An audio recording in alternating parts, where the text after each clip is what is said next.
Sitwasyon naman po sa mga piitan sa ating bansa, ating aalamin, kontrolado ba ang transmission ng COVID-19 sa loob ng ating mga kulungan? Kaugnay dyan, makakausap po natin si BJMP Spokesperson Chief Inspector Xavier Solda. Good morning po, sir. Yes, Yusek Rocky, ma'am, at sa mga nakasubaybay po sa ating ngayong umaga. Magandang umaga po. Opo. Sir, kumusta po yung sitwasyon sa ating mga jail facilities sa bansa? Kasi may naitatala pa ba tayong outbreaks, gaya po na nangyari dun sa Davao City Jail?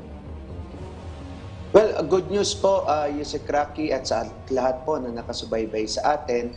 Tuloy-tuloy po yung pagbuti ng mga pasyente po natin na na-infect, particular dyan sa Davao City Jail. Sa kasalukuyan po, meron na lamang po tayong 88 cases nationwide. More than 90% yung ating recovery rate.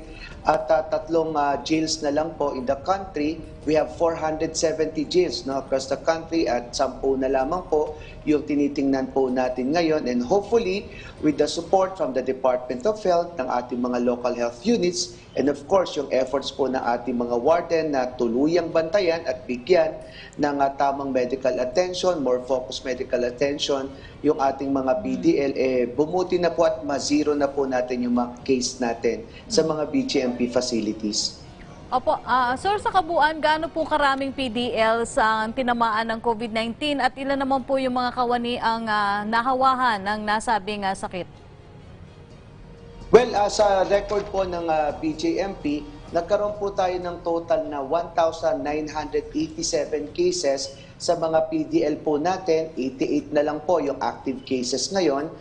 Meron po tayong 25 na PDL na merong mga existing pre-medical condition kagaya ng hypertension, diabetes, Fortunately, nagkaroon po tayo ng 25 na casualties sa mga PDL natin.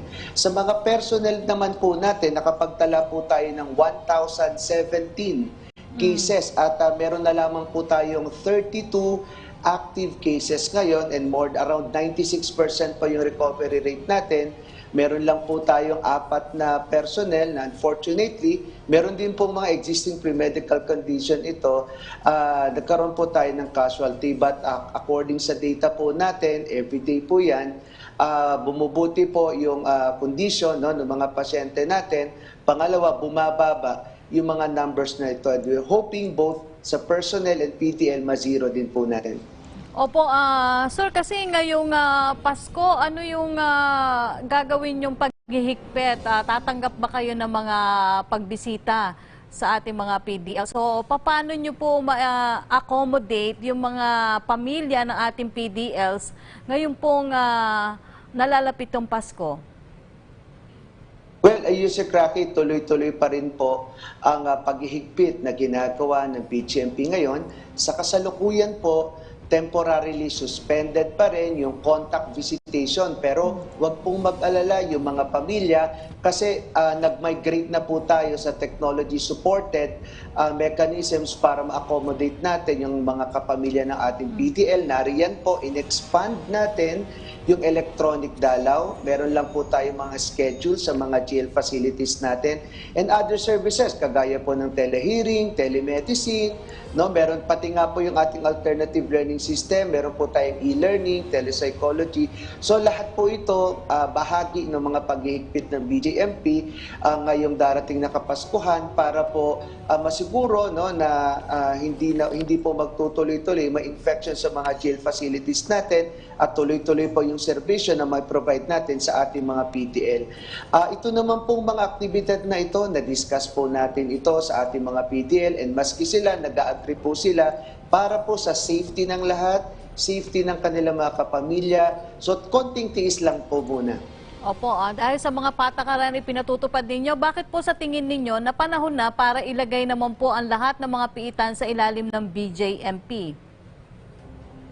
Well, unang-una po, pagdating sa mga technical capabilities at yung training po ng ating mga personnel, ang benchmark ho kasi natin itong ating mga BGMP personnel. Para ho magkaroon tayo ng isang standard na rin ng pamamahala ng mga piitan natin, lalo na po pagdating sa sustainability ng mga programa, mainam po na talagang ma-establish natin under one system with the BJMP. At ito naman po, nakita rin ng ating mga pamahalaang lokal. In fact, kamakailan lamang nakareceive din kami ng mga communications from the provincial governments asking the BGMP na baka po pwede i-take over na rin po natin yung mga provincial jails because nakita nila yung ganda ng serbisyo at ganda ng ginagawa ng BGMP para tulungan po yung mga kapatid nating nasa pulungan. Opo, yan ba ikakayanin po ng budget ng BJMP? Kumusta naman po yung naibigay na budget allocation sa inyong hanay para sa taong 2021? Makakaapekto ba ito sa yung mga programa po na binabalak nyo sanang gawin para sa susunod na taon? Well, sa usaping pondo po, ang BJMP base doon sa mga programang naisumite po namin, na-cover naman po yung mga priorities natin para po sa mga PDL. Doon naman po sa transition, kung sakali na itatransfer po ang mga provincial jails sa BJMP, may proseso pa po ito. Kasama na rin po, of course, yung mga resources natin na pwedeng i-pool para sa pagbubuo ng isang sistema para sa pamamahala ng mga piitan natin. And of course, we are asking pa rin yung suporta ng local government, ng provincial government. Meron naman pong transition phase ito, hindi biglaan. And ipinoprograma po natin ito base doon sa mga prioridad at pangangailangan po ng ating mga jail facilities. Okay, sir, kunin ko na lang yung mensahe nyo sa ating mga kababayan. Well, sa mga kababayan po natin, lalo na po sa mga pamilya ng mga PDL natin, huwag po kayo mag-alala. Tuloy-tuloy po yung serbisyo na binibigay ng BGMP sa inyong mga kaanak. Humihingi po kami, of course, ng konting unawa dahil ngayong Pasko, hindi muna po kami mag-open for the contact visitation. Pero magpa-schedule lamang po kayo para sa ating electronic dalaw. Nagdagdag po kami ng linya. Maaari din po kayo magpabot ng mga mensahe o concern sa official Facebook po ng BGMP, yung Bureau of Jail Management and Penology official Facebook fan page para po madali kami makapag-attend sa inyong mga concerns. Okay, maraming salamat po sa inyong panahon, BJMP Spokesperson Chief Inspector Xavier Solda. Maraming salamat po.